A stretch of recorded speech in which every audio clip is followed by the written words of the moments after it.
साथै नमस्कार। लोकसेवा संसारमा हार्दिक स्वागत छ। 2078 साल असार 16 गते बुधबारको लोकसेवा गोरखापत्र ज्ञान सागर लिएर उपस्थित भइसकेको छु। च्यानलमा नयाँ हुनुहुन्छ भने सब्स्क्राइब गरिदिनु भन्न चाहन्छु। आउनुहोस् भिडियो सुरु गरौँ। प्रश्न नम्बर 1 यस प्रकार रहेको छ। जापानबाट प्रदान गरिने 6औं कोवासाई फाउन्डेसन पुरस्कार 2020 बाट सम्मानित हुने नेपाली चिकित्सक को हुनुहुन्छ? डाक्टर सुदीप श्रेष्ठ। नेपालमा क्यान्सरको उपचार तथा रोकथाममा उल्लेखनीय योगदान गरेको भन्दै जापानको कोवासाई फाउन्डेसनले डाक्टर श्रेष्ठलाई सो पुरस्कार प्रदान गरेको छ। थाइल्यान्डका डाक्टर अरुणी देचानफुनकुल र हङकङका प्राडा टोनी मोक पनि सो पुरस्कारबाट सम्मानित भएका छन्। पुरस्कारको राशि 5 लाख जापानियन रहेको छ। प्रश्न नम्बर 2 विक्रम सम्वत 2078 साल असार 9 मा सम्पन्न राष्ट्रिय कविता महोत्सवमा प्रथम हुन सफल प्रतिभा को हुनुहुन्छ? कविता राई, भोजपुर। कविता देशको नक्सा। नेपाल प्रज्ञा प्रतिष्ठानद्वारा आयोजित कविता महोत्सवमा राईको देशको नक्सा शीर्षकको कविता प्रथम भएको छ।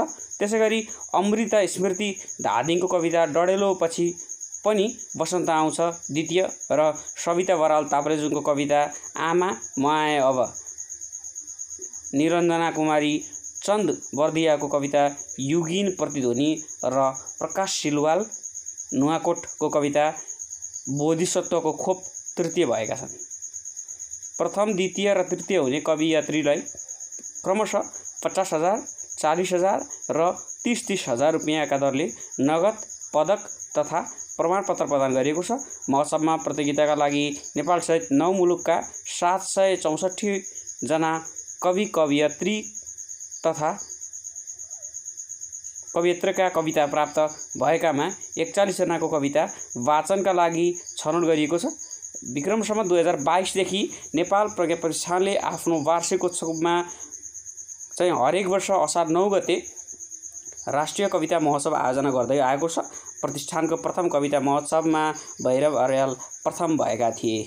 हास्यकवि, हास्य व्यङ्ग्यका चर्चित कविकार भैरव अर्याल। त्यसैगरी तेस्रो रहेको छ। दोस्रो लहरको कोभिड-19 महामारीका कारण रोकिएको राष्ट्रिय तथा अन्तर्राष्ट्रिय उडान कहिलेदेखि खुला गर्ने निर्णय गरियो? अन्तर्राष्ट्रिय उडान 2078 असार 10, आन्तरिक उडान 2078 असार 17। 4 अन्तर्राष्ट्रिय योग दिवस कहिले मनाइन्छ? जुन 21।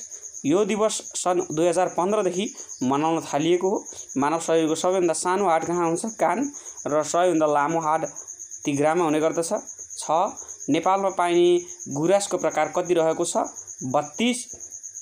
आइफेल टावरका डिजाइनरको हुन्? 7 अलेक्जेन्डर गुस्ताव आइफेल। 8 एउटै आय वर्षमा एकभन्दा बढी मुलुकमा कारोबार गर्ने व्यक्तिलाई कारोबार गरेको मुलुक वा बासिन्दा रहेको मुलुकमा मात्रै कर लिन सकिने व्यवस्था सम्बन्धी सम्झौतालाई के भनिन्छ? दोहोरो करमुक्ति सम्झौता DTA है। त्यसैगरी डबल ट्याक्स एग्रिमेन्ट भन्ने एउटा हुन्छ, त्यो चाहिँ ट्याक्स छोड्नसँग सम्बन्धित रहेको छ। दोहोरो करमुक्ति सम्झौता। एक आय वर्षमा आफू बासिन्दा रहेको देशमा बसोबासका आधारमा तथा लगानी गरेको देशमा आय स्रोतका आधारमा कर तिर्नुपर्ने हुन सक्छ। यस्तो परिस्थितिमा करदातालाई दोहोरो करको भारबाट मुक्ति दिलाउन र मुलुकमा लगानी मैत्री वातावरण सिर्जना गर्न सम्बन्धित देशको आयकर कानुनद्वारा अर्को देशमा तिरेको कर मिलान गर्न पाउने वा त्यस्तो कर खर्च लेख्न पाउने जस्ता व्यवस्था गरिएको हुन्छ। करदातालाई दोहोरो करमुक्ति दिलाउन घरेलु आयकर ऐनमै कानुनी व्यवस्था गरी दुई देशबीच दोहोरो करमुक्ति सम्झौता गर्ने विश्वव्यापी प्रचलन रहेको छ। 9 हात्ती प्रजनन केन्द्र कहाँ रहेको छ? मेघौली, चितवन। 10 4 वेद अन्तर्गत कुन कुन पर्दछन्? ऋग्वेद, यजुर्वेद, सामवेद र अथर्ववेद। 4 उपवेदमा धनुर्वेद, आयुर्वेद, गन्धर्ववेद र स्थापत्यवेद। त्यसैगरी 11 रहेको छ। सबैभन्दा पहिलो दौत्य सम्बन्ध कायम भएको आसियान राष्ट्र कुन हो? मलेसिया। सन् 1960 जनवरी 1। Pen 12 number. पेन इन्टरनेसनलको स्थापना कहिले भएको हो? सन् 1921। पेन भनेको चाहिँ साहित्यकारहरूको अन्तर्राष्ट्रिय समूह हो पेन है। त्यसैगरी यो संस्थाको स्थापनामा योगदान गर्ने क्याथरिन एमए डाउसन स्टक र जोन ग्याल्सवर्दी रहेका छन्। यसको मुख्यालय लन्डनमा रहेको छ।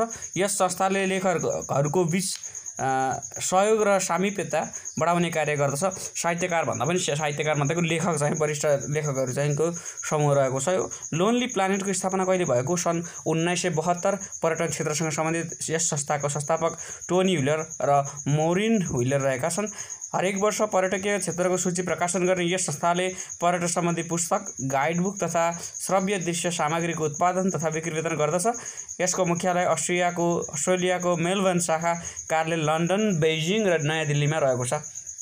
14 नेपालमा ओलम्पिक सङ्ग्रहालय कहाँ रहेको छ? त्रिपुरेश्वर काठमाडौँ। त्यसैगरी 15 रहेको छ दक्षिण अमेरिकामा भूपरिवेशी राष्ट्र कति रहेका छन्? 2 बोलिभिया र पाराग्वे। 16 नेपालमा छापाखानाको सुरुवात कहिले भएको हो? विक्रम सन् 1908। राणा प्रधानमन्त्री जङ्गबहादुरले बेलायतबाट फर्कँदा यो प्रेस ल्याएका थिए। यस प्रेसको शिरमा गिद्धको चित्र भएकाले यसलाई गिद्धे प्रेस भनिएको हो। सन् विक्रम सम्वत 1908 को यो चाहिँ प्रेसलाई यस प्रेसलाई थापाथली दरबारमा स्थापना गरिएको थियो है। त्यसैगरी 17 रहेको छ उत्तरी ध्रुव पत्ता लगाउने रोबर्ट पियरी अमेरिकाका हुन् भने दक्षिणी ध्रुव पत्ता लगाउने को हुन्? Rolled एमन्डसेन, Norway. 18 गाउँपालिकामा अधिकतम कतिवटा वडा हुनुपर्दछ अथवा यो मान्यता कति रहेको छ भन्दाखेरि कानुनमा चाहिँ 21वटा वडा अधिकतम हुनुपर्ने भनिएको छ। त्यसैगरी सबैभन्दा बढी वडा सङ्ख्या भएको महानगरपालिका कुन हो? पोखरा महानगरपालिका, जसको चाहिँ 33वटा वडा रहेको छ एउटै महानगरपालिकाको। राणा थारूलाई आदिवासी जनजाति सूचीमा कहिले सूचीकृत गरिएको हो? विक्रम सन् 2077 जेठ 5 गते राजपत्रमा प्रकाशित गरिएको छ। यो सँगै आदिवासी जनजातिको सङ्ख्या 60 पुगेको छ। मन्त्री परिषदको विक्रम सन् 2076 माघ 20 को बैठकले राणा थारूलाई सो सूचीमा सूचीकृत गर्ने निर्णय गरेको थियो। राणा थारू विशेष गरी कैलाली, कञ्चनपुर जिल्लामा बसोबास गर्ने गर्दछन्। 21 रहेको छ स्वास्थ्य क्षेत्रमा कार्य गर्ने नेपालको कुन निकायले अन्तर्राष्ट्रिय गुणस्तरको मान्यता ISO 158192012 प्राप्त गरेको हो? राष्ट्रिय जनस्वास्थ्य प्रयोगशाला। राष्ट्रिय जनस्वास्थ्य प्रयोगशाला टेकु। सार्कमा कतिवटा राष्ट्र भूपरिवेशी छन्? 3वटा, नेपाल, भुटान र अफगानिस्तान। 23 नेपालमा नयाँ श्रेष्ठता प्रणाली कहिलेदेखि लागू भएको? 2018 चैत 2 गतेदेखि। 24 मोतिहारी अम्लेखगञ्ज पेट्रोलियम पाइपलाइनको उद्घाटन कहिले गरिएको हो? 2076 भदौ 24 गते। करिब 2 दशकदेखि चर्चामा रहेको मोतिहारी अम्लेखगञ्ज पेट्रोलियम पाइपलाइन परियोजनाले साकार रूप लिएको छ। दक्षिण एसियाकै पहिलो क्रस बोर्डर पेट्रोलियम पाइपलाइनका रूपमा रहेको यो पाइपलाइनको उद्घाटन प्रधानमन्त्री केपी शर्मा ओली र भारतीय समकक्षी नरेन्द्र मोदीद्वारा संयुक्त रूपमा गरिएको छ। प्रधानमन्त्री ओलीद्वारा सिंहदरबार स्थित प्रधानमन्त्री तथा मन्त्री परिषदको कार्यालयमा रहेको एक्सन रुमबाट र भारतका प्रधानमन्त्री नरेन्द्र मोदीद्वारा नयाँ दिल्ली स्थित हैदराबाद भवनबाट हाइटेक प्रविधिबाट स्विच थिचेर उक्त पाइपलाइनको परियोजना को उद्घाटन गरेको थियो। पाइपलाइन मार्फत प्रति घण्टा 200 किलोलिटर इन्धन अम्लेखगञ्जको डिपोमा खसाल्न सकिने भनिएको छ। मोतिहारीदेखि रक्सौलको नेपाल भारत सीमासम्म 32.80 किलोमिटर र सीमादेखि अम्लेखगञ्ज स्थित डिपोसम्म 26.28 किलोमिटर दूरीमा पाइपलाइन बिछाएको छ। भारत बिहारको पटनादेखि अम्लेखगञ्जसम्मको पाइपलाइन 268 किलोमिटर रहेको छ। नेपालमा खपत हुने डिजेलमध्ये 70% अम्लेखगञ्जबाट आपूर्ति हुँदै आएको छ। यस परियोजनाको सुरुवातसँगै भारतबाट नेपालमा हुने गरेको पेट्रोलियम पदार्थको ढुवानीमा समयको बचत, सवारी साधन यातायातमा कमी र वायु प्रदूषण समेत कम हुने विश्वास गरेको छ। पाइपलाइनको नेपालतर्फको करिब 36.28 किलोमिटर सुरक्षाको जिम्मेवारी नेपाली सेनालाई दिएको छ। अर्थवाच भनेको के हो? 25औं नम्बरमा रहेको छ। विश्वका विभिन्न मुलुकको वातावरण सम्बन्धी खोज अनुसन्धान कार्यमा सहयोग पुर्याउँदै आएको एक गैर सरकारी संस्थालाई अर्थवाच भनिन्छ। त्यसैगरी 26 नेपालको कुन सङ्ग्रहालयमा चन्द्र चट्टान सङ्ग्रह स्थापना गरिएको छ? छाउनी स्थित राष्ट्रिय सङ्ग्रहालयमा। सन् 1969 जुलाई 26 पहिलोपटक चन्द्रमामा पुगेका अमेरिकी अन्तरिक्ष यात्रीहरूले ल्याएको चन्द्र चट्टानमध्ये केही टुक्रा नेपालमा पनि ल्याइएको र ती टुक्रा राष्ट्रिय सङ्ग्रहालयमा सङ्ग्रह गरिएको छ भनिएको छ। 3 अमेरिकी अन्तरिक्ष यात्री नील आर्मस्ट्रङ, एडविन एल्ड्रिन र माइकल कोलिन्स सन् 1969 जुलाई 16 एपोलो 11 नामक यान मार्फत चन्द्रमाका लागि प्रस्थान गरेका र जुलाई 20 चन्द्रमा धरातलमा पुगेका थिए है 9 दिनमा। यानबाट पहिलोपटक चन्द्रमाको सतहमा पाइलट राख्ने आर्मस्ट्रङ र दोस्रोमा एल्ड्रिन थिए। एपोलो 11बाट ल्याएका चन्द्रका 4वटा टुक्रा विक्रमसँग 2027 सालमा अमेरिकी सरकारका तर्फबाट नेपाल सरकारलाई हस्तान्तरण गरिएको थियो। सो पश्चात नासाको एपोलो 17 मार्फत ल्याएको एक टुक्रा चट्टान पनि राष्ट्रिय सङ्ग्रहालयमा प्रदर्शनीमा राखेको छ। 27 रहेको छ। राशि 12वटा छन् भने नक्षत्र कतिवटा छन्? नक्षत्र 27वटा छन्। राशिको 3 गुणा छन् नक्षत्र। त्यसै गरी 28 रहेको छ। अन्डा पार्ने स्तनधारी जीव कुन हो? प्लेटिपस। त्यसै गरी 29 सबैभन्दा लामो दिन कहिले हुन्छ? जुन 21। त्यसै गरी सबैभन्दा छोटो दिन डिसेम्बर 22।